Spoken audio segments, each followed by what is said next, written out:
Ernest, nous réalisons votre vision. L'amour de la science qui mène au progrès de l'humanité. Vous vous souvenez?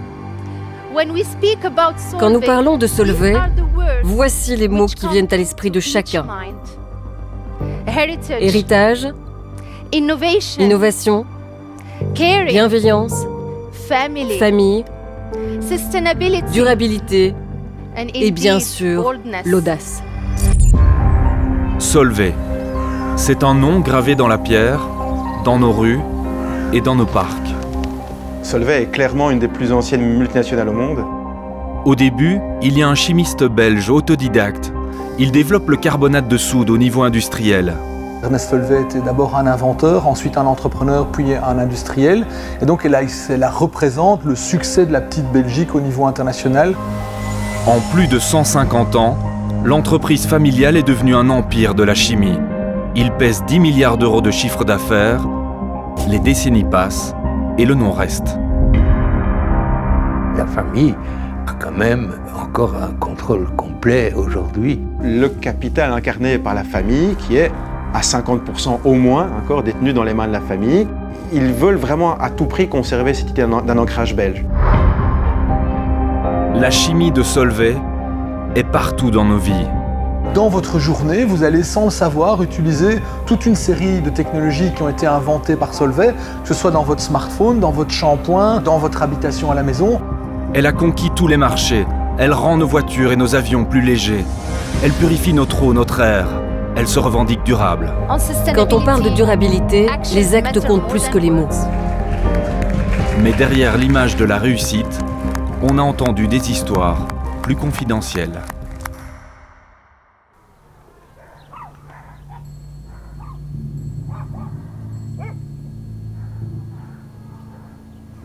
On mange, on boit. Tu ne sais jamais ce qu'il y a dedans. J'ai 5 enfants, 7 petits-enfants. Ils ont des problèmes mentaux. On ne devrait pas vivre comme ça. Aux États-Unis et en Italie, nous avons rencontré les voisins des usines de Solvay. C'est vraiment dramatique de décrire ce tableau.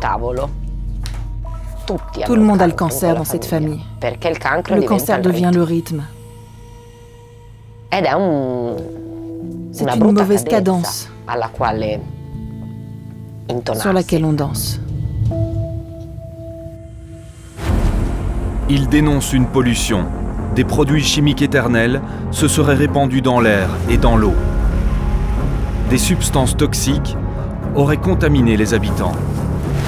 C'est clair qu'il va m'arriver quelque chose. Je suis né ici, j'étais ici, je suis ici. Pendant 6 mois, nous allons enquêter sur la multinationale belge et ses secrets bien gardés. Est-ce que tu peux arrêter d'enregistrer? Nous sommes des journalistes libres de faire ce que nous voulons.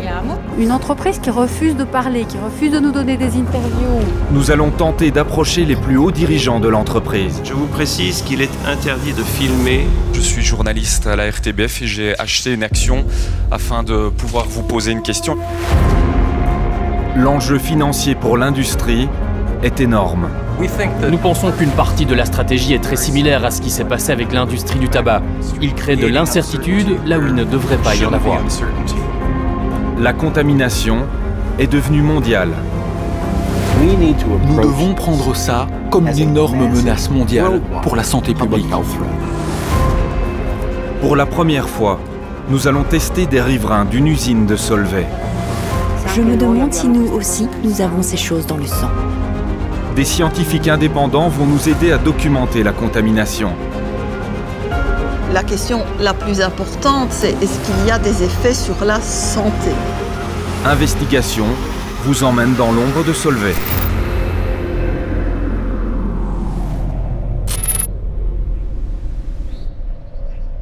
Gemep-sur-Sambre.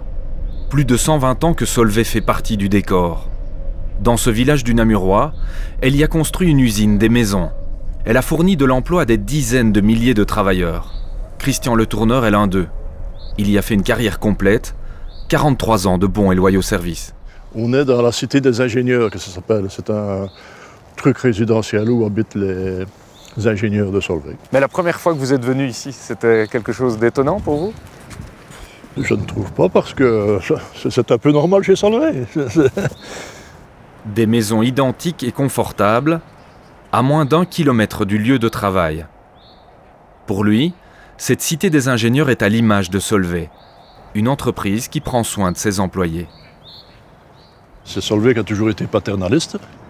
Ça vous a marqué, cette politique sociale de l'entreprise vis-à-vis de leurs travailleurs? Mais ça a toujours été une politique sociale chez Solvay. Je vous dis, encore moi qui suis pensionné, j'ai encore le médecin, les médicaments. Donc ça a toujours été pendant toute la vie de Solvay comme ça. On a toujours eu des avantages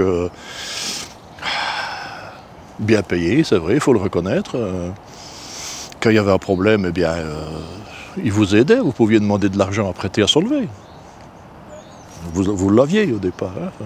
Moi, je sais que j'ai fait bâtir, et vous aviez une prime à ce moment-là, donc en 74, de 100 000 francs belges, et vous les remboursiez tout doucement, quoi, 1000 francs par mois. Sans intérêt? Ah ouais, non. Donc, Solvay était comme ça, et toujours, je pense, un peu comme ça. Il avait tout à disposition. Piscine, terrain de tennis, lieu de détente, des avantages octroyés à tous les travailleurs de l'usine. Une usine spécialisée dans la production de chlore et de PVC. Une usine où des slogans sont restés.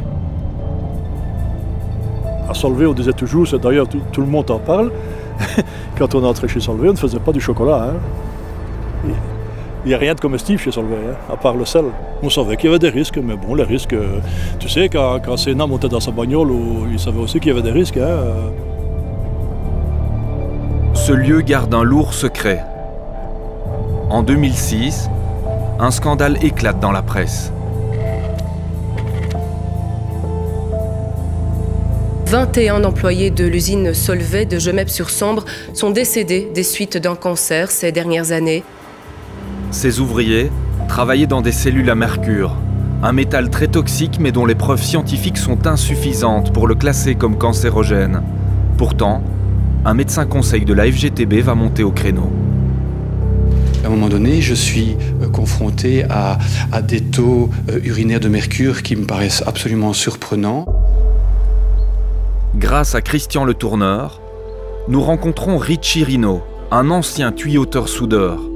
Il connaissait les moindres recoins de l'usine. Quelquefois, il est intervenu directement dans l'unité où le mercure était utilisé.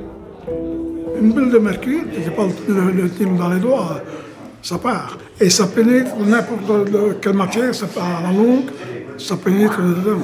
Donc quand tu coupes un tuyau qui a du mercure, ben, le mercure tourne en vapeur, voilà. Même un contremaître ou n'importe qui est passé là-dedans, la vapeur de mercure, je pense que tout le monde peut respirer. Et concrètement, les ouvriers, comment est-ce qu'ils faisaient pour ramasser? De temps en temps avec une ramassette, une petite brossette, là, hein, tu ne sais pas faire autrement. À l'origine de toute cette histoire, il y a un lanceur d'alerte, Christian Dumont, un ouvrier des cellules à mercure qui a listé tous les cas de cancer parmi ses collègues. Nous avons retrouvé sa sœur jumelle.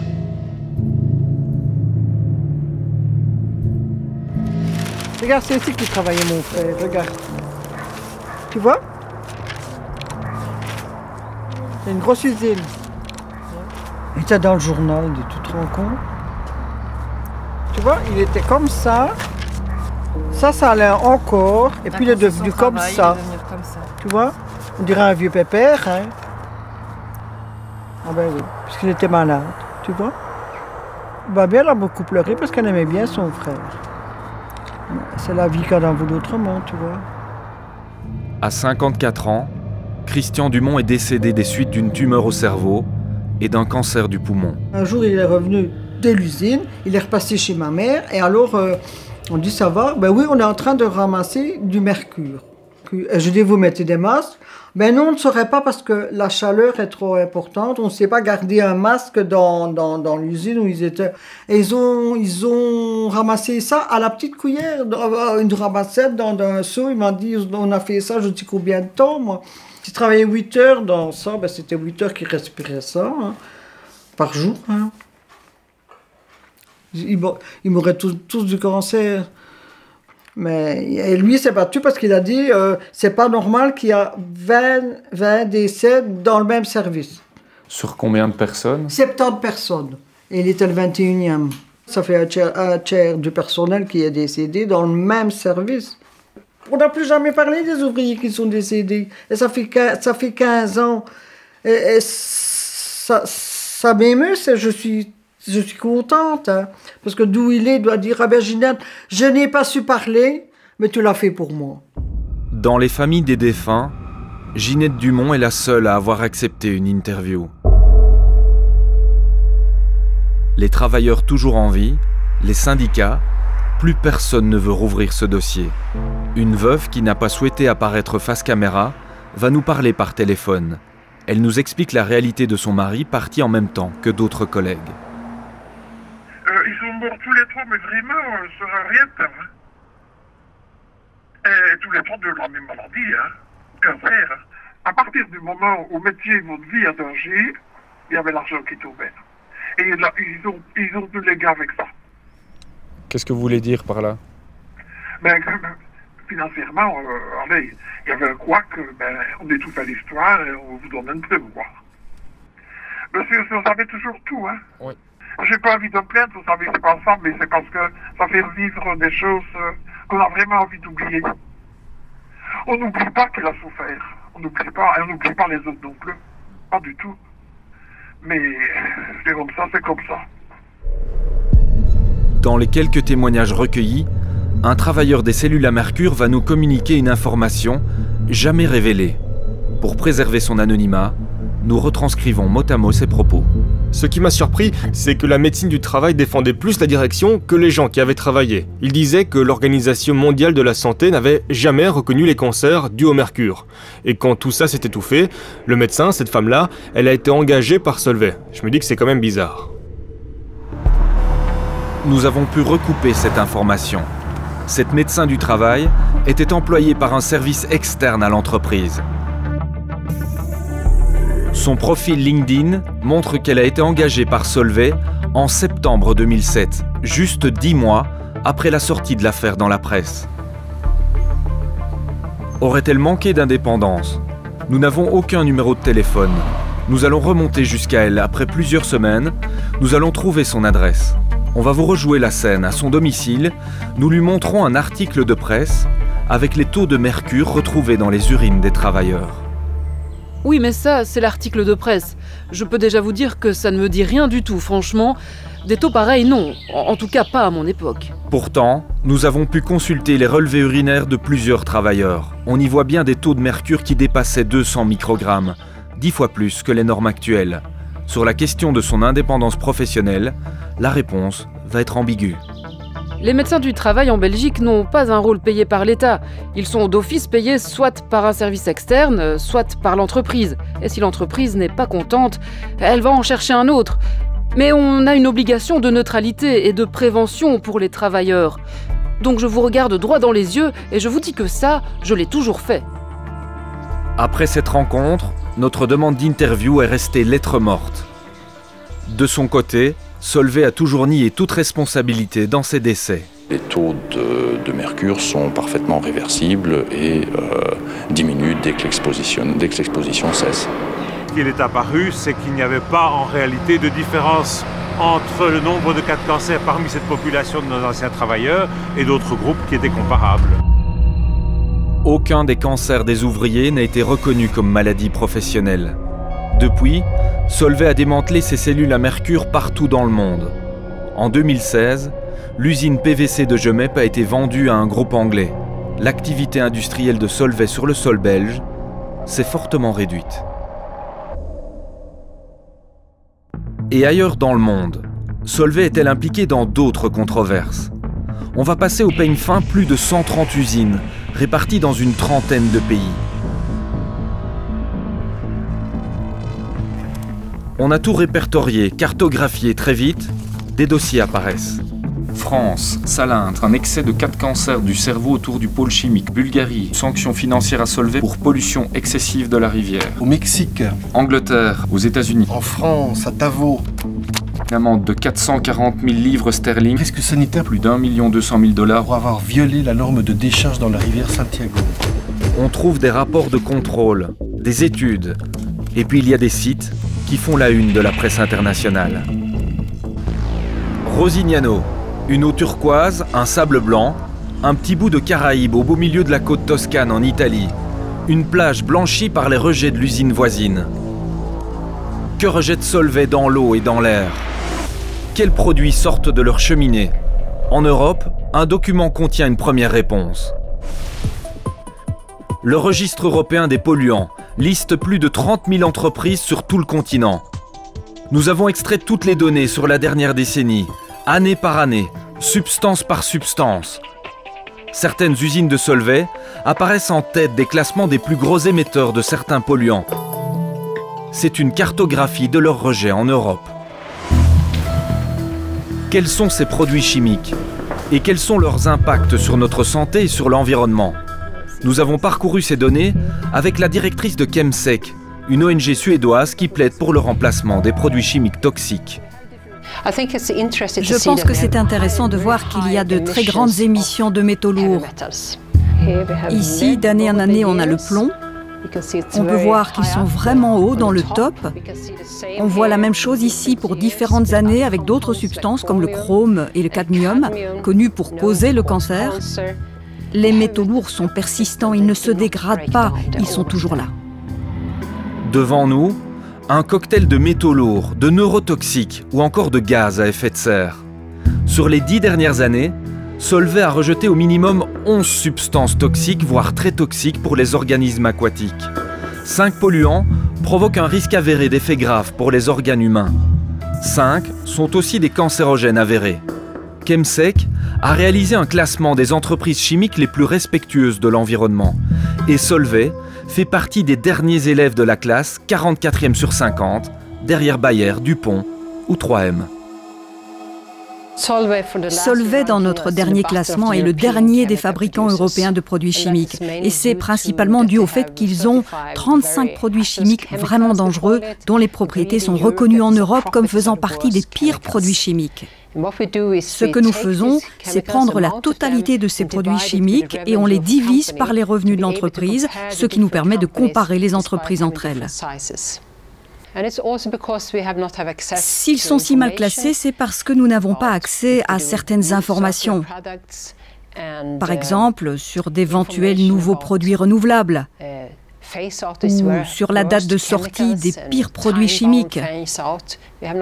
Nous n'avions pas ces informations quand nous les avons classés. Au milieu de ces milliers de lignes de données, une usine Solvay attire notre attention. Elle occupe de loin la tête de certains classements de rejets de polluants. Elle est localisée en Italie.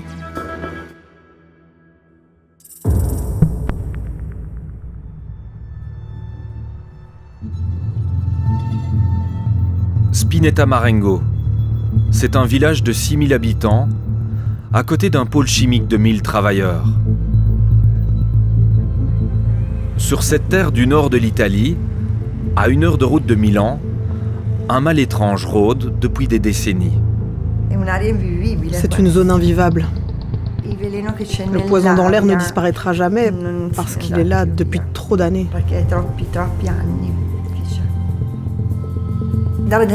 Travailler et mourir, je ne trouve pas ça juste.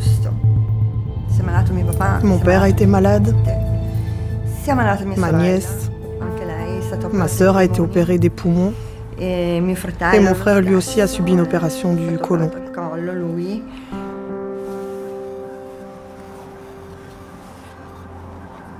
Margherita est la fille de Gaetano Mancuso, un travailleur décédé du pôle chimique.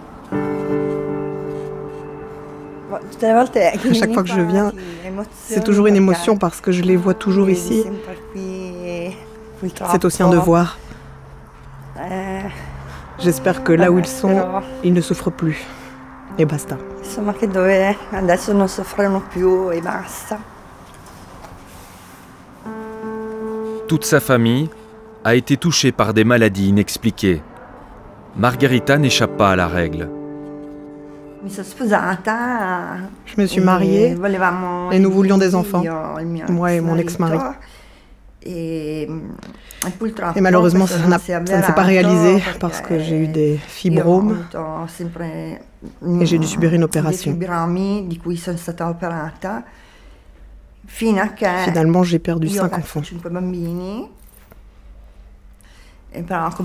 En tant que femme, je me suis sentie très mal à l'aise avec ça. Quand on est jeune, ne pas pouvoir avoir d'enfants et créer sa propre famille, je ne pense pas que ce soit bien.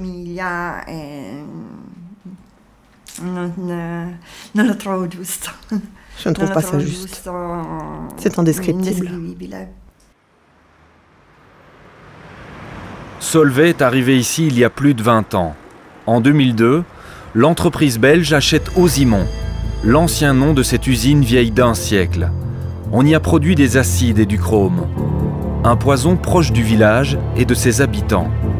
6 ans après l'achat, les premiers problèmes arrivent par l'eau. Elle est distribuée gratuitement par Solvay aux riverains les plus proches, juste derrière le mur de l'usine. Le robinet est là. Ça, c'est une tuyauterie qui passe par en dessous et qui vient directement de chez Solvay. Directement? Oui, oui. C'est l'eau pour arroser notre potager. Le potager de tout le monde ici. Jusqu'en 2008, où ils ont découvert du chrome hexavalent dans la nappe souterraine et dans toute la zone. Dans la nappe d'eau sous l'usine, les concentrations de chrome hexavalent étaient parfois plus de 1600 fois au-dessus de la norme des eaux souterraines. Des traces de ce cancérogène avéré sont finalement arrivées dans les robinets. Nous avons tous bu cette eau externe de Solvay. Et si un enfant joue dehors, que fait-il? Il la boit. Les choux, vous les mangez? Non, je ne mange rien. Ici, c'est juste pour la décoration. Non, non, tout est abandonné. Vous avez peur pour votre santé? J'ai 56 ans, je n'en ai plus rien à foutre. Mais il est clair que quelque chose va m'arriver. Je suis né ici, j'étais ici, je suis ici. S'il y a quelque chose, c'est sûr, je l'ai. Sous le sol de l'usine, il y avait un mélange de plus de 800 000 m3 de différentes substances toxiques. C'est presque l'équivalent de 2 fois la cathédrale de Milan. Des déchets enfouis avant l'arrivée de Solvay. Pourtant, l'entreprise belge va être poursuivie en justice au même titre que les anciens propriétaires. C'est la plus grande affaire dans la carrière de Vittorio Spalazzo, avocat des parties civiles. Voilà.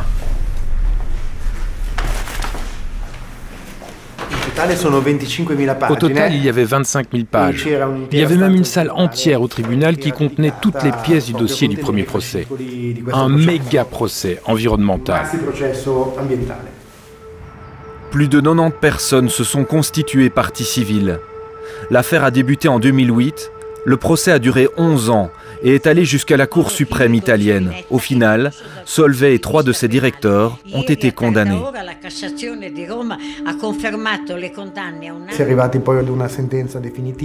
Un jugement final a été rendu par la Cour de cassation le 12 décembre 2019, dans lequel il a été établi que le défendeur avait commis une catastrophe environnementale, une catastrophe coupable sans nom, aggravant une contamination historique parce qu'ils ont été accusés de ne pas avoir entretenu une 50aine de kilomètres de conduite d'eau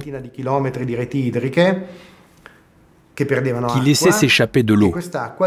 Et dans cette eau s'écoulaient des poisons déposés dans le sol par d'autres gestionnaires, pas par Solvay. Ils savaient ce qu'ils achetaient. Et en n'entretenant pas le réseau d'eau, ils ont continué à laisser se poursuivre la contamination désastreuse de la nappe phréatique.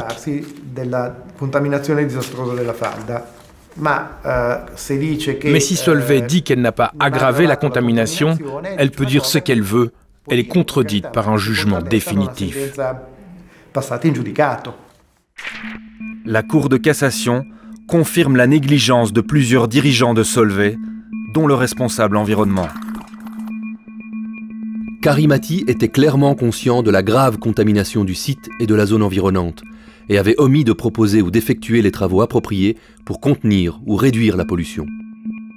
Solvay a même caché des informations aux autorités publiques. Il y a eu une volonté manifeste de la part des deux entreprises qui se sont succédées sur le site, Ausimont et Solvay, de passer sous silence ou d'omettre les données relatives à la pollution. Il est apparu qu'il n'y avait pas de transparence. Il y avait une double comptabilité des poisons. Il y avait les analyses correctes, avec les vraies valeurs des substances toxiques, et des analyses où les concentrations étaient plus basses, édulcorées.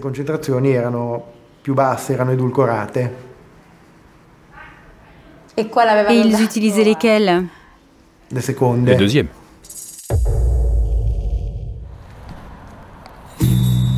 Cela fait déjà 1 mois que nous avons écrit à Solvay pour obtenir une interview. Avec notre correspondante en Italie, Valérie Dupont, on a relancé l'entreprise pour visiter l'usine de Spinetta. Mais Solvay a refusé. C'est bizarre, parce que la semaine où on était là, des médias italiens ont été invités pour l'inauguration d'une nouvelle unité.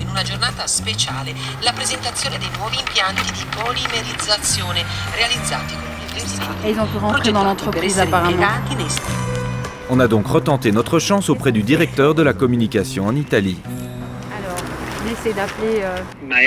Ah non, c'était une initiative pour la presse locale et les autorités locales. Ah, era solo la stampa seulement la presse locale, mais on a vu un reportage sur la RAI.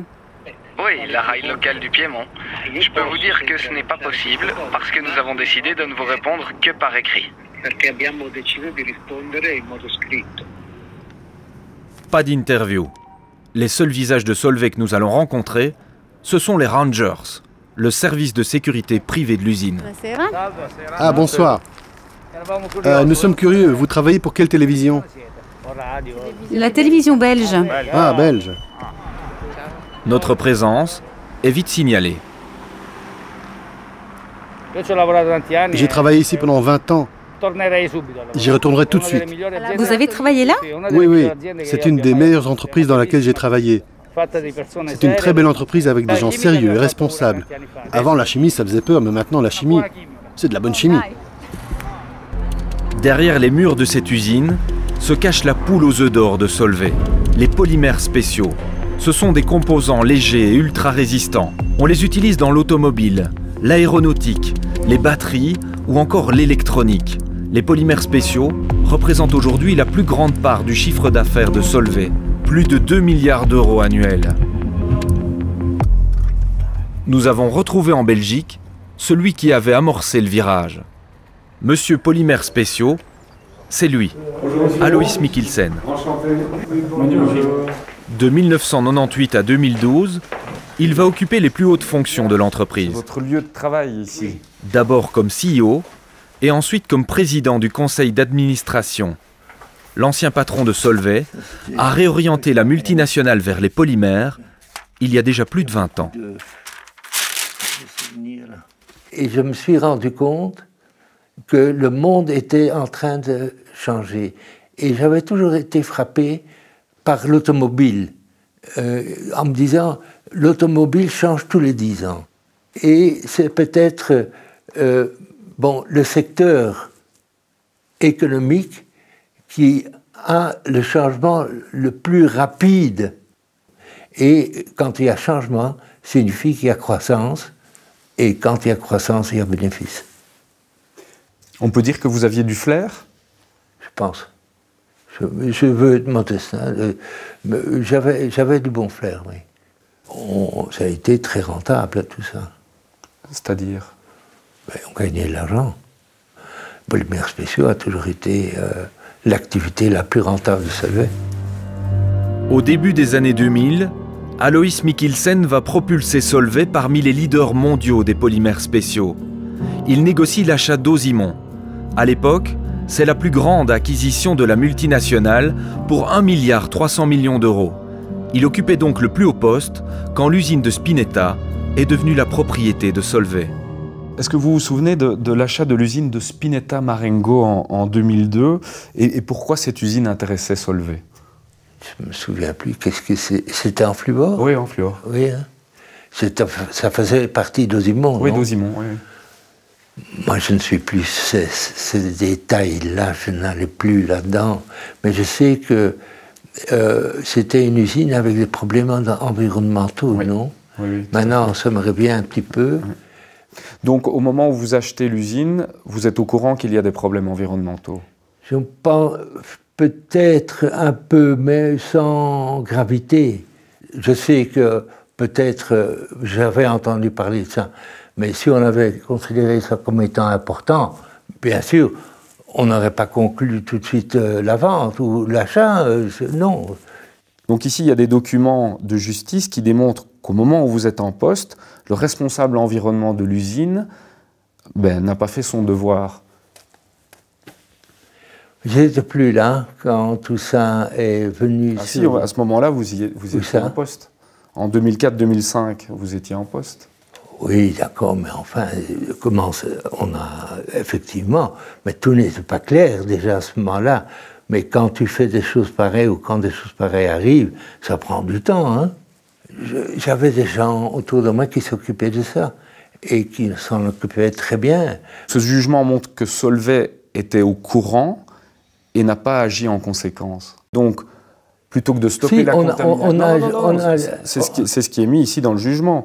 Donc, clairement, le responsable environnement est au courant, ne prend pas les mesures, et donc la contamination continue. Qui vous dit que les mesures n'ont pas été prises? C'est dans le jugement de la Cour de cassation. Ah bon? Eh oui. Solvay a été condamné à 400 000 €. Vous savez, les 400 000 €, là, c'est des peanuts, hein, en affaires chimiques. Donc, c'est que ça ne va pas être si grave que ça. Alors, si vous dites il y a eu des victimes, ça, non, c'est vraiment rien. Voilà.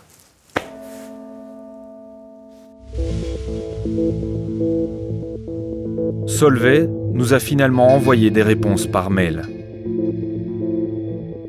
Bien qu'elle ne soit pas responsable de la pollution passée, Solvay a pris des mesures correctives importantes pendant de nombreuses années. Solvay a investi plus de 280 millions d'euros dans la remédiation de la pollution historique du site, l'amélioration de sa sécurité et de son empreinte environnementale, ainsi que pour sa modernisation.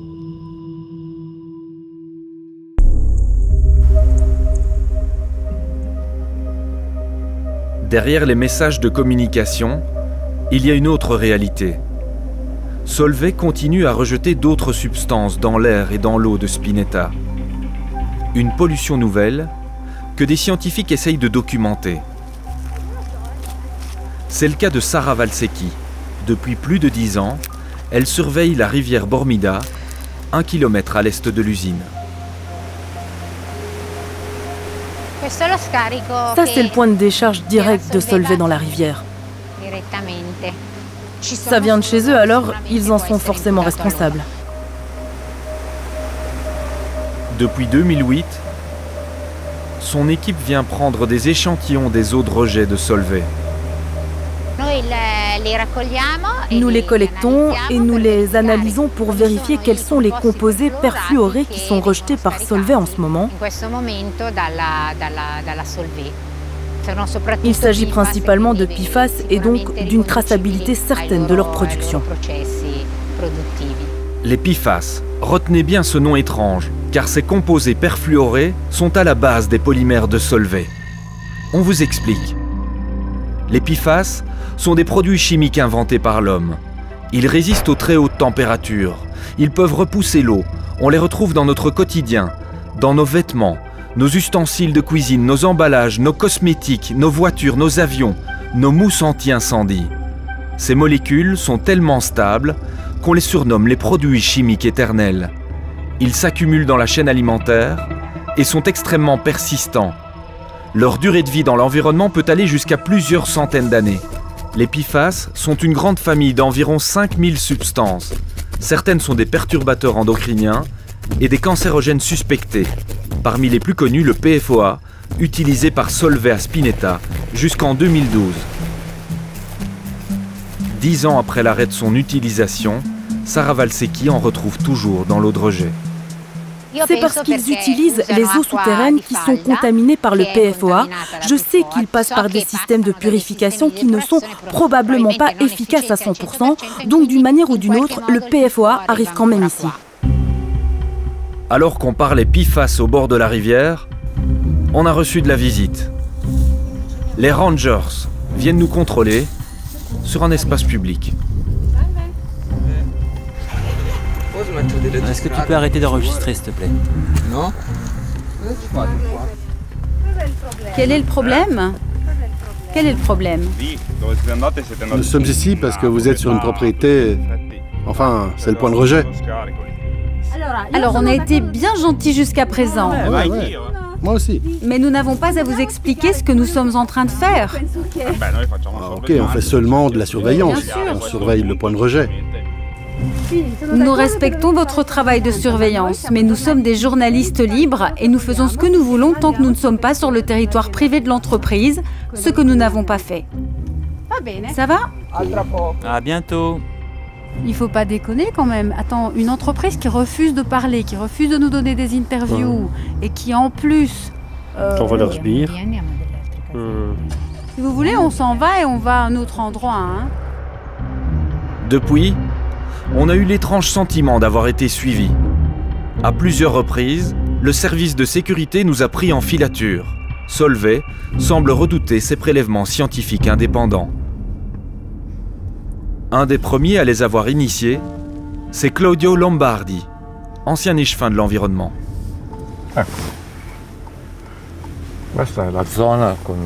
C'est la zone où se trouvent les parties de l'usine les plus polluantes, du point de vue notamment des PFAS. Toute cette zone a été soumise aux analyses. Des analyses qui montrent que toute la zone est polluée. Et toutes ces constructions blanches que vous voyez sont des puits de contrôle.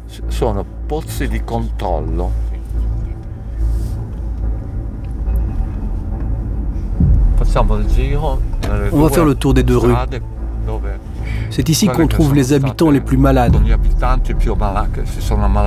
C'est la rue Garibaldi. Nous sommes juste au dos de l'usine Solvay. Les gens ont peur que leur maison perde sa valeur immobilière. Seulement si nous filmons ici, maintenant, dans cette petite rue, ils sortent et s'en prennent parfois aux équipes de télévision.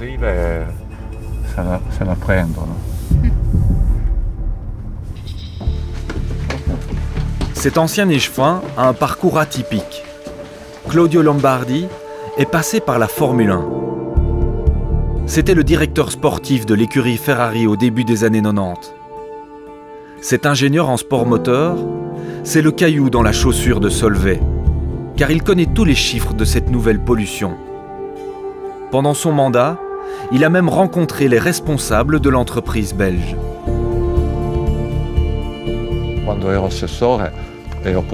Lorsque j'étais échevin, j'ai commencé à présenter des données qui m'ont été fournies par l'Agence de protection de l'environnement sur les enquêtes qu'elle avait menées sur la pollution de l'air. Je les ai présentées dans un rapport lors d'une assemblée publique à laquelle participaient des techniciens de haut niveau, dont le directeur de Solvay. Et quand j'ai commencé à présenter ces résultats, il s'est levé et il a quitté la pièce.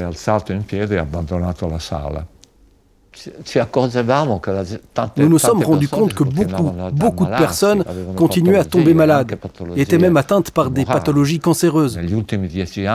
Au cours des 10 dernières années, la situation sanitaire ne s'est pas améliorée. Cela signifie donc que même maintenant, il existe un danger considérable pour la santé des habitants.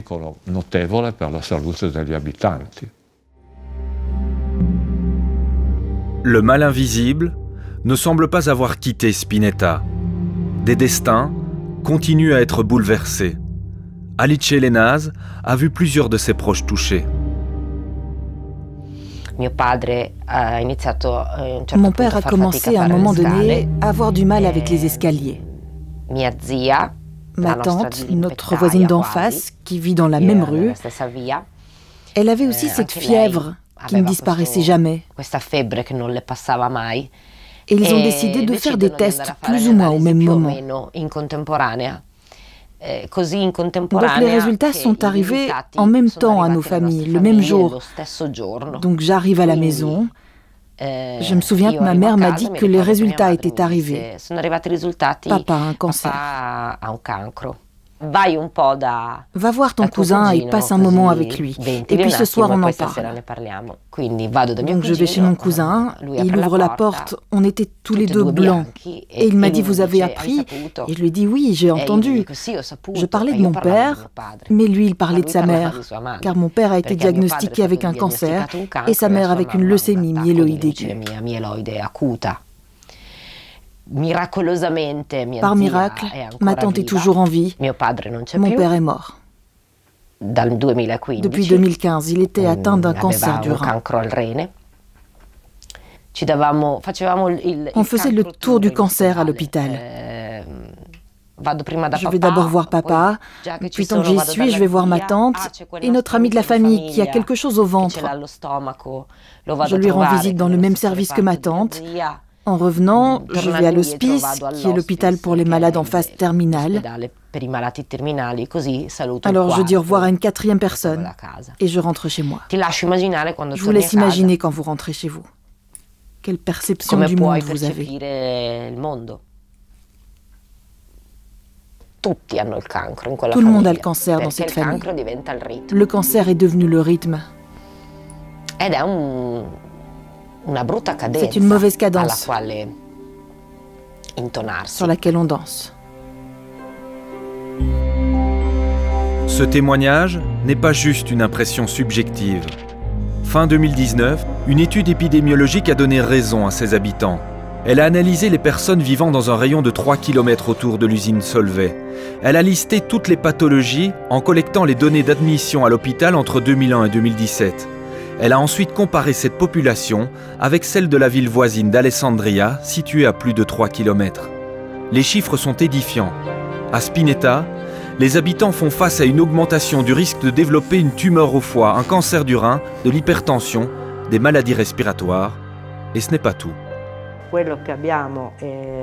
Ce que nous avons mis en évidence, c'est une augmentation des pathologies neurologiques, en particulier chez les enfants vivant dans la zone la plus proche de l'usine. Il y a de nombreuses maladies. Une augmentation des maladies cardiovasculaires.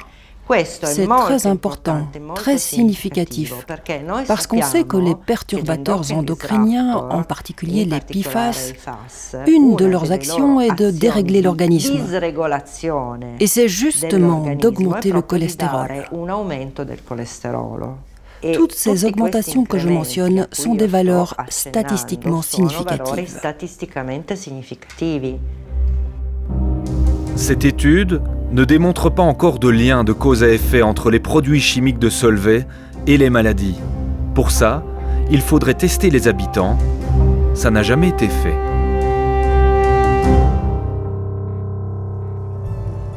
Pourquoi les recherches sont-elles au point mort? Pour le savoir, nous avons rencontré en mars le numéro 1 de la commune, Gianfranco Cuticcia. Le maire d'Alessandria.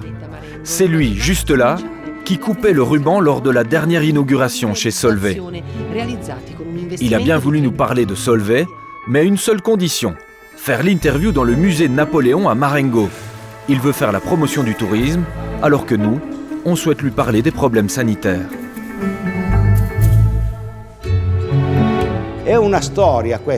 C'est une histoire très complexe, où il ne s'agit pas simplement de positions philosophiques, ou comment dire, de positions manichéennes. Ici c'est le bien, ici c'est le mal, la chimie étant le mal et le reste le bien. Mais vous ne devez pas protéger tout le monde, vous devez quand même protéger les gens de Spinetta. Alors je pense que si j'ai une conscience, je dois protéger avant tout les gens. Enfin, tout d'abord les travailleurs à l'intérieur, ensuite le peuple de Spinetta, et puis aussi regarder vers l'avenir. Si on retrouvait des polluants qui sont fabriqués dans l'usine dans le sang de la population, est-ce que vous pourriez fermer cette usine? Si l'autorité sanitaire me dit qu'il existe ces substances et qu'elles sont extrêmement nocives pour les personnes, alors il est évident que les entreprises qui produisent ces substances doivent être éliminées. Je n'oublie cependant pas une chose, éliminer, fermer ces entreprises, c'est bien, mais si on décide de les fermer, je me demande si c'est vraiment le plus intelligent à faire, parce qu'une fois fermée, l'usine doit être nettoyée. Et qui va assainir?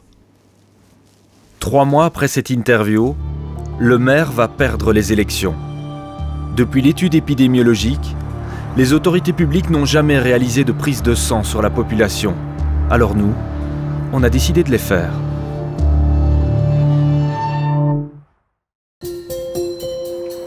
Un médecin sur place va nous aider.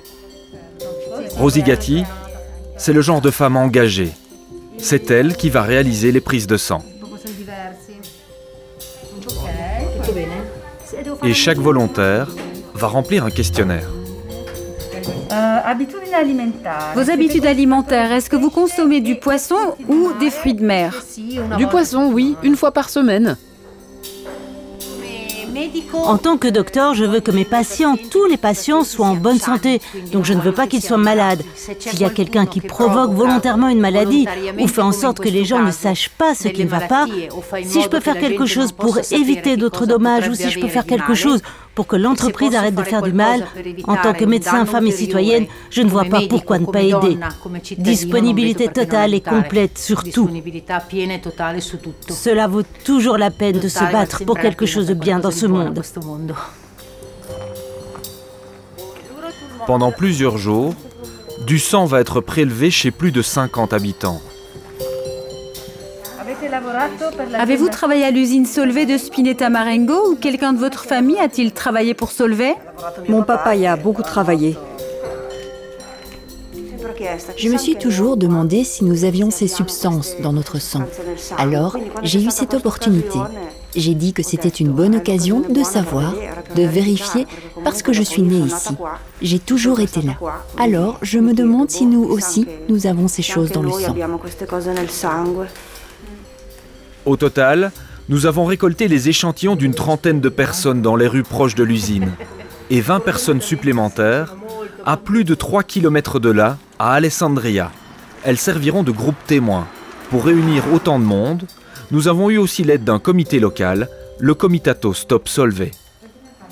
Ce besoin d'un dépistage pour la population était une des demandes que nous avions en tant que comité depuis 2 ans. Personne ne nous a écoutés, alors quand vous êtes venus nous le proposer, j'ai vraiment vu là une occasion à ne pas manquer. Et je veux aussi donner aux gens la possibilité de savoir, de prendre conscience, parce que c'est parfois difficile. Je comprends que la pollution invisible n'est pas immédiatement perceptible. On n'en tombe pas malade après quelques mois. Cela vous prend des années. Nous avons porté tous les échantillons au CHU de Liège. Le service de toxicologie clinique va identifier dans le sang les PFAS les plus connus. Il faudra attendre 5 mois avant d'avoir les résultats complets.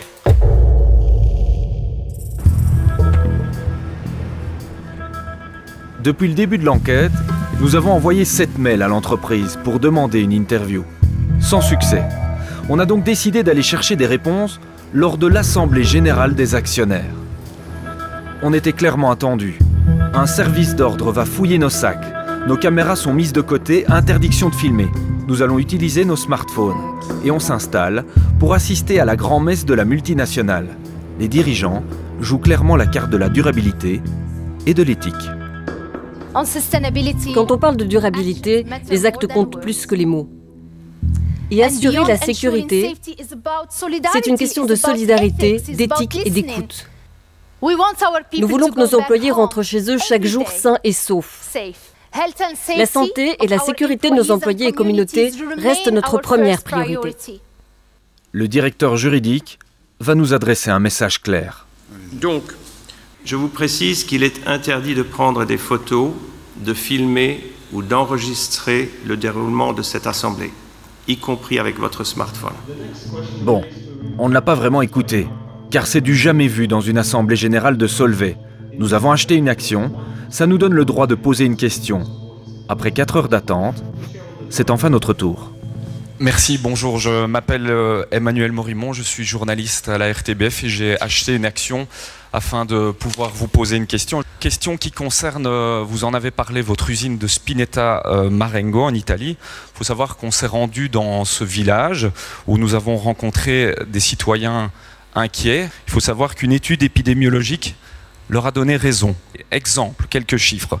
30% de risque excédentaire pour les tumeurs du foie ou 86% pour les troubles neurologiques chez les enfants. Vous l'avez dit, nous savons que dans votre usine, vous utilisez des PFAS. Pouvez-vous garantir que les PFAS qui sont produits à Spinetta et qui ont été produits par le passé dans votre usine n'ont pas contaminé le corps des habitants? Je vous remercie. L'étude épidémiologique dont vous parlez, on les connaît, on prend sérieusement toutes les études épidémiologiques qui se font dans la communauté, c'est normal, mais vous avez aussi que l'étude épidémiologique a été faite sur la base, disons, des données d'hospitalisation, de mortalité, donc il n'y a pas, même l'étude le dit qu'il faut encore des études supplémentaires pour conclure quelque chose. Mais donc, est-ce que vous pouvez rassurer ces populations? Est-ce que vous pouvez leur dire aujourd'hui, droit dans les yeux, on ne vous a pas contaminé avec ces PFAS d'ancienne génération ou de nouvelle génération? Écoutez, depuis que nous sommes là, nous faisons des analyses et des screenings médicaux sur notre personnel dans Spinetta. C'est lui, depuis qu'on a pris l'usine, donc on a des statistiques maintenant, sont une vingtaine d'années, toutes les années, y compris des analyses très très détaillées. Toutes ces analyses démontrent bien qu'il n'y a pas de maladies professionnelles liées aux substances à lesquelles nos employés sont exposés. Et nous, on fait les choses bien. Nous avons demandé à pouvoir consulter les analyses et les statistiques de Solvay. Nous ne les avons jamais reçues. Secret médical.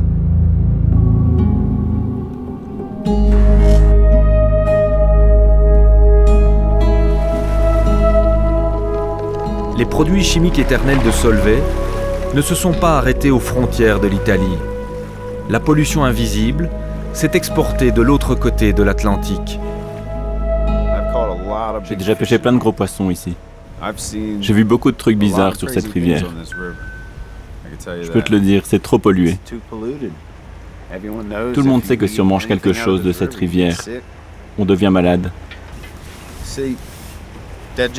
Tu vois ce mec-là? Il peut prendre un poisson. C'est une question de chance. Est-ce qu'il peut tomber malade? C'est le hasard. Qui sait? C'est une loterie. C'est comme le jeu du chat et de la souris. Attraper ou être attrapé.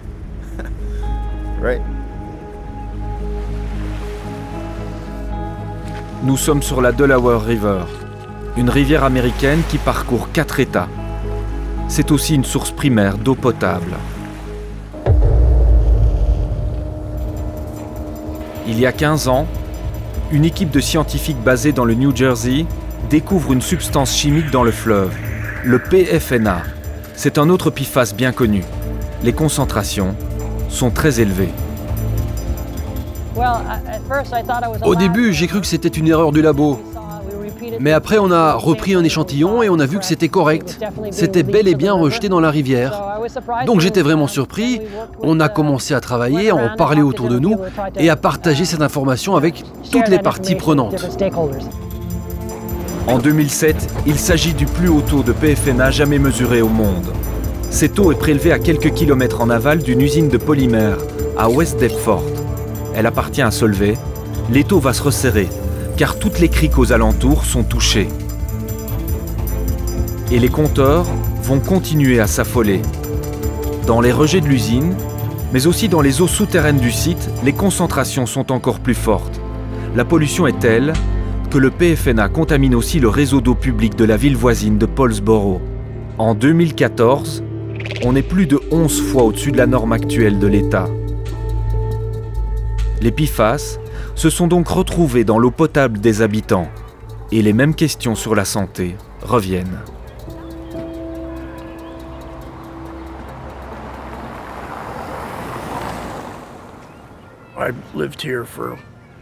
Je vis ici depuis 30 ans. J'ai 5 enfants. 7 petits-enfants. Ils ont des problèmes mentaux. J'ai un fils plus âgé. Il a des troubles de l'apprentissage. Qui peut dire quels effets ça peut provoquer?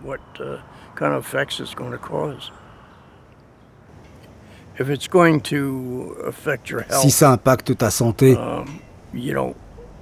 d'avoir cette contamination dans ton sang à cause de ce que tu fais tous les jours, boire de l'eau, cuisiner, tout ça. Ce que je veux dire, c'est qu'on ne devrait pas vivre comme ça.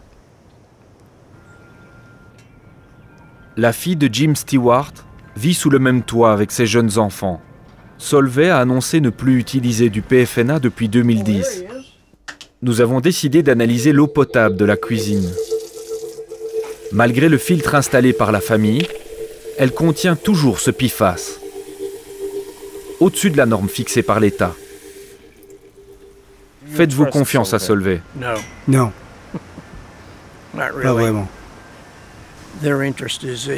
Leur intérêt est évidemment de protéger l'entreprise. Ils nient être ceux qui ont pollué l'eau. Ils essayent de dire que ce sont d'autres entreprises qui sont responsables. Mais ça devrait être dans leur intérêt d'être honnête avec le public. Le département de protection de l'environnement du New Jersey a attaqué Solvay en justice. Il ne commente pas les litiges en cours, mais il a publié sa plainte d'une centaine de pages, un document accablant pour l'entreprise belge. Malgré les nombreuses preuves reliant le site à une contamination étendue par les PFAS, Solvay a refusé d'assumer l'entière responsabilité de l'enquête et de l'assainissement nécessaire. Au lieu de cela, Solvay a cherché à plusieurs reprises à blâmer d'autres acteurs, bien qu'elle ait été le principal utilisateur de PFNA dans la zone pendant des décennies. Solvay a commis des actes et des omissions concernant son utilisation et son rejet de PFAS, avec une intention malveillante réelle et ou avec un mépris délibéré des personnes.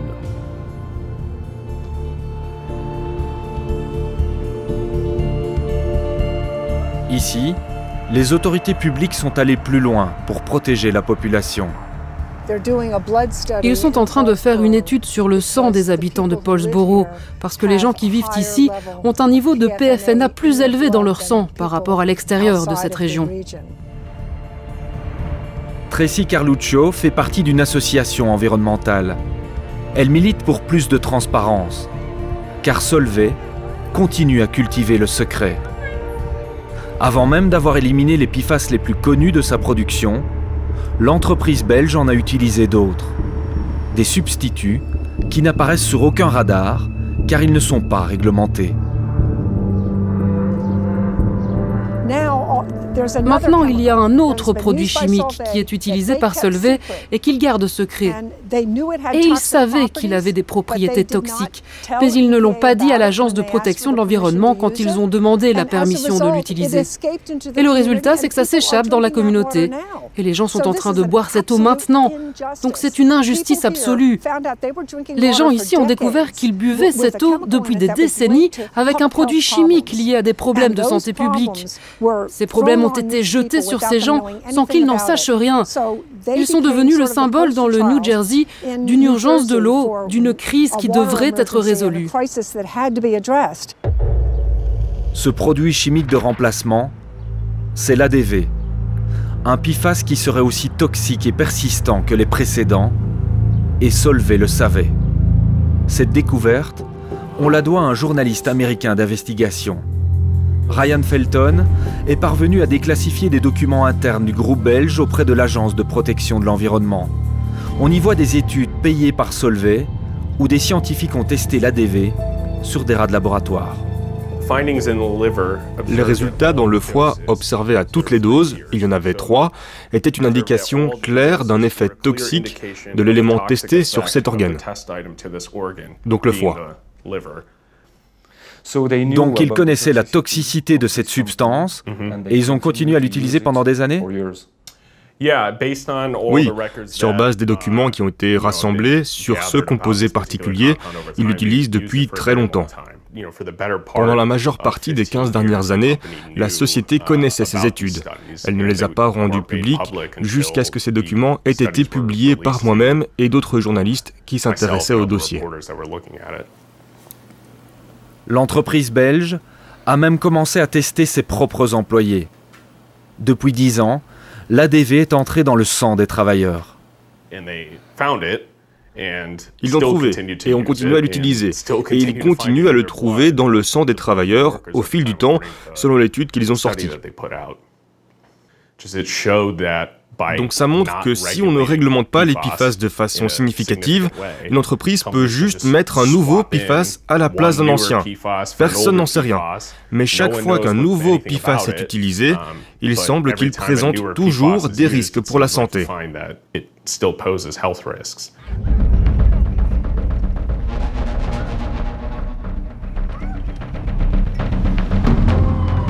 En 2021, Solvay a triplé ses dépenses en lobbying au Congrès américain, 730 000 $. Une partie de cette somme vise directement des projets de réglementation des PFAS, des nouveaux textes qui pourraient faire très mal au portefeuille de l'entreprise belge. Car c'est aux États-Unis qu'elle détient le plus grand nombre d'usines, 45 au total, dont 7 tournées vers les polymères. Nous savons qu'il y a eu un énorme effort de la part de nombreuses entreprises chimiques, y compris Solvay, pour influencer des choses comme la loi d'action sur les PFAS, qui a passé la Chambre mais n'est pas passée au Sénat. C'est assez clair qu'ils ont un fort intérêt dans les PFAS. Malheureusement, nous assistons à un gros repli, à beaucoup d'efforts pour essayer d'arrêter une législation forte qui réduirait le degré d'exposition à ces produits chimiques toxiques qui sont éternels. Nous pensons donc qu'une partie de la stratégie est très similaire à ce qui s'est passé avec l'industrie du tabac, qui a tiré les leçons de la situation en disant que la science n'est pas claire. Il y a beaucoup d'incertitudes, nous devons faire plus d'études, nous ne pouvons pas réglementer tant que nous n'avons pas fait cela. Nous voyons la même chose se répéter avec les PFAS. Ils créent de l'incertitude là où il ne devrait pas y en avoir. L'enjeu est énorme. Rien que sur le sol américain, Solvay fait face à 25 actions en justice. Elles concernent toute l'utilisation de PFAS. Certaines d'entre elles sont portées par Robert Bilott, le pire cauchemar de l'industrie. Pendant 20 ans, cet avocat s'est battu contre la société DuPont, une autre entreprise chimique. Il a obtenu 670 millions de $ de compensation pour des milliers de victimes. Son histoire a inspiré un film. C'est les produits chimiques qui font ça. Je comprends pas tout dans leurs archives. On nous cache des choses. Il faut que tu me dises ce qui se passe, ça peut plus durer. DuPont a délibérément empoisonné plus de 70 000 citoyens pendant 40 ans. Vous saviez, pourtant vous n'avez rien fait. Aujourd'hui, son combat continue sur tout le territoire américain. Dans sa ligne de mire, les géants de la chimie qui utilisent des PFAS. Et Solvay en fait partie. Nous savons tous d'où viennent ces produits chimiques. Il y a ce petit groupe d'entreprises qui les ont fabriqués et rejetés dans le monde. Et lorsque nous les trouvons dans l'eau, dans le sol, en nous, ce sont les empreintes digitales de ces entreprises. Nous sommes donc impliqués dans des litiges au nom des États et des fournisseurs d'eau pour essayer de faire en sorte que les entreprises qui ont fait cela soient celles qui payent ces coûts. En particulier lorsqu'elles savent que si nous mettions ces produits chimiques dans le monde, ils y resteront, ils se retrouveront dans l'eau, dans le sol, dans le sang des gens. Mais elles l'ont fait quand même. Ce sont ces entreprises qui devraient être tenues pour responsables. Il y a quelques semaines, le tribunal a rendu une décision qui nous permet d'intenter une action collective pour des millions de personnes dont le sang contient ces produits chimiques, ici, aux États-Unis. Et le but est d'essayer de vérifier scientifiquement ce que ce mélange de PFAS peut faire aux gens, dans leur sang. Si les entreprises vont mettre ces produits dans notre monde et dire « Oui, mais vous n'avez pas la preuve qu'ils sont nocifs », elles devraient payer pour toutes les études scientifiques nécessaires pour confirmer cela, pas nous.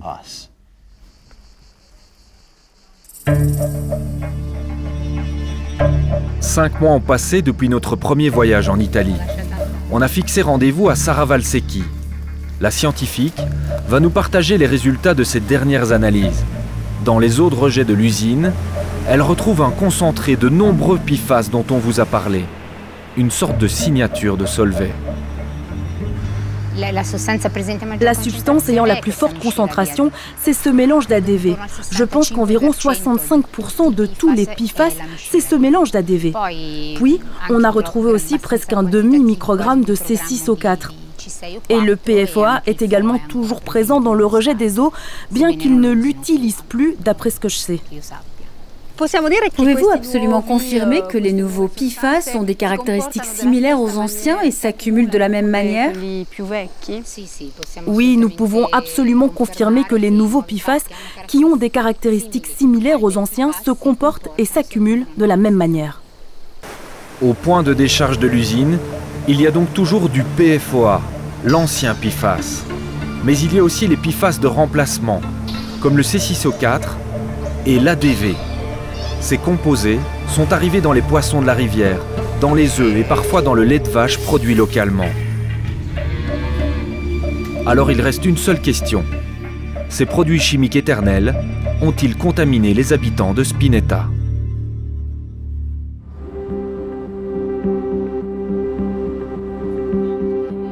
Pour répondre à cette ultime question, nous avons emmené des scientifiques belges en Italie.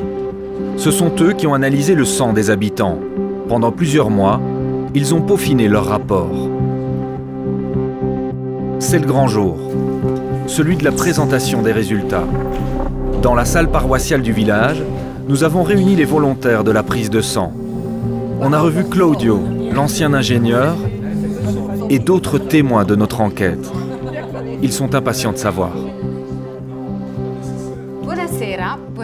Bonsoir à tous et merci d'être venus au beau milieu du mois d'août. Notre correspondante Valérie Dupont assure la traduction et anime la réunion. Les experts vont expliquer ce que sont les PFAS. Une fois qu'ils sont dans le corps, ils y restent très longtemps. On ne sait pas les faire ressortir, il n'y a pas de moyen de les enlever du corps. Ce sont des polluants qu'on a parfois qualifiés de polluants éternels. Corinne Charlier est toxicologue au CHU de Liège et elle connaît très bien le PFOA et ses effets sur la santé. Donc, dans les effets dont on est sûr, on sait qu'il y a un effet sur la fonction thyroïdienne, on sait qu'il y a une augmentation du cholestérol et on a vu des cancers du rein et des cancers des testicules. Et alors, pendant la grossesse, c'est toujours évidemment le moment de l'exposition le plus problématique. On a un bébé qui va naître avec un plus petit poids à la naissance quand la maman est exposée et on a aussi une moins bonne réponse à la vaccination. L'équipe du CHU a quantifié précisément le PFOA dans le sang des habitants de Spinetta et elle les a comparés à un groupe témoin vivant à plus de 3 km de là, dans la ville d'Alessandria. Et donc la contamination des personnes qui habitent Spinetta, qui ont participé à l'étude, est plus importante, significativement plus importante qu'Alessandria pour le PFOA. Les 3 facteurs qui influencent de manière statistiquement significative la contamination en PFOA, c'est résider à Spinetta, c'est avoir travaillé chez Solvay et c'est l'âge. Donc plus on est âgé, plus on a une contamination importante. Les personnes les plus exposées sont jusqu'à 10 fois plus contaminées par rapport à ceux qui habitaient à Alessandria. Il est évident que ça signifie que l'exposition est importante, trop importante, et qu'il faut essayer de la réduire. Ça ne veut pas dire qu'on va avoir un effet sur la santé. Ça veut juste dire qu'on fait partie des gens les plus contaminés. Dans la salle, il reste un dernier scientifique, Gauthier Epp, directeur du laboratoire de spectrométrie de masse à l'Université de Liège. Il a relevé un défi. Depuis des semaines, son équipe travaille d'arrache-pied. Son but, trouver les nouveaux PFAS. Elle a d'abord analysé l'eau de rejet de l'usine de Solvay et y a vu le C6O4 et l'ADV. Après, il fallait trouver cette même signature dans les échantillons sanguins de Spinetta. La méthode est une première mondiale. Au regard de la méthodologie qu'on a développée, il y a une très forte probabilité que ces composés que je vais vous montrer s'y trouvent. La première conclusion, c'est que pour le C6O4, en fait, on n'en a pas retrouvé dans les 30 échantillons de sang. Ça ne veut pas dire qu'ils ne sont pas présents, ça veut dire simplement qu'ils sont en dessous de notre seuil de détection de la méthode. En ce qui concerne l'ADV, dans l'eau, on a retrouvé de l'ADV sous sa forme 0,1. Donc cette forme-là, en fait, dans le sang, on le retrouve dans tous les échantillons des personnes concernées, dans tous, 100%, on a retrouvé de l'ADV. On résume. Chez tous les habitants de Spinetta testés, on trouve de l'ADV, ce PFAS de remplacement. En quelle quantité, nous ne le savons pas. Le C6O4 n'est pas détecté. Par contre, pour le PFOA, un des PFAS les plus toxiques, les voisins de l'usine sont 5 fois plus exposés que les habitants de la ville plus éloignée. Les personnes les plus contaminées le sont même jusqu'à 10 fois plus. 55% de l'échantillon de Spinetta dépasse le seuil d'alerte fixé par l'Allemagne, le seul pays à avoir recommandé des normes. Dans la salle, le rapport des scientifiques belges fait réagir les citoyens. Certains sont en colère. Sur base de ces analyses, je vais me constituer partie civile, partie lésée dans le prochain procès. Ce n'est pas seulement mon problème, c'est le problème de tout le monde. Ma conclusion, c'est qu'une administration communale qui ne fait pas une recherche à grande échelle, c'est une administration irresponsable.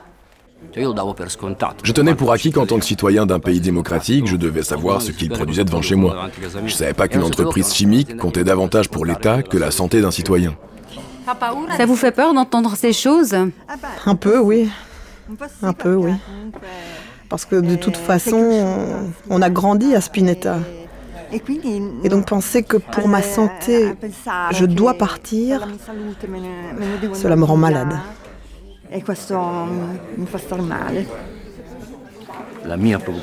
Ma plus grande inquiétude concerne les enfants, car si je sais ce que j'ai en moi, j'aimerais aussi comprendre pour les enfants et les petits-enfants ce que je laisse génétiquement de ces substances. Je vous remercie beaucoup pour ce que vous avez fait. Cela nous est très utile. Car jusqu'à présent, nous parlions beaucoup, mais il n'y avait pas de résultats.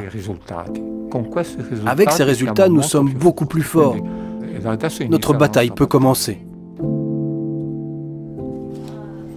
Dans la foulée de la réunion, les scientifiques belges ont rencontré plusieurs médias italiens. Parla la giornalista della TV belga che ha realizzato lo studio sul sangue di 30 Le lendemain, les résultats ont fait la une de la presse dans le Piémont. Solvay a annoncé qu'elle allait sortir complètement les PFAS de sa production en 2026. L'entreprise a réagi à notre rapport scientifique. Depuis 2004, plus de 5000 analyses de sang ont été effectuées auprès de nos employés. Les résultats de ces analyses ne montrent pas de problème d'un point de vue clinico-toxicologique. Nous avons bien pris note que votre analyse n'est pas scientifique, mais uniquement un échantillonnage instantané et limité. Une semaine plus tard, Claudio Lombardi a été auditionné devant la commission sécurité et environnement de la ville d'Alessandria. Les autorités sanitaires italiennes ont pris une décision. Début 2023, elles vont tester à large échelle la population de Spinetta. Comme il l'avait annoncé, Lino Balza, un ancien travailleur de Solvay, a déposé plainte contre le géant belge de la chimie. Ça pourrait être une hécatombe. Parce qu'ici, il y a un poison invisible, insipide et inodore. Donc c'est une arme chimique, disons, parfaite. Parce qu'elle ne fait pas tomber les murs. Elle fait juste tomber les hommes.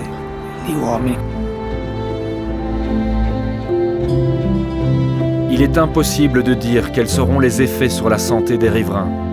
Mais ces nouvelles données représentent un espoir, celui de rendre visible une pollution toujours niée par la multinationale.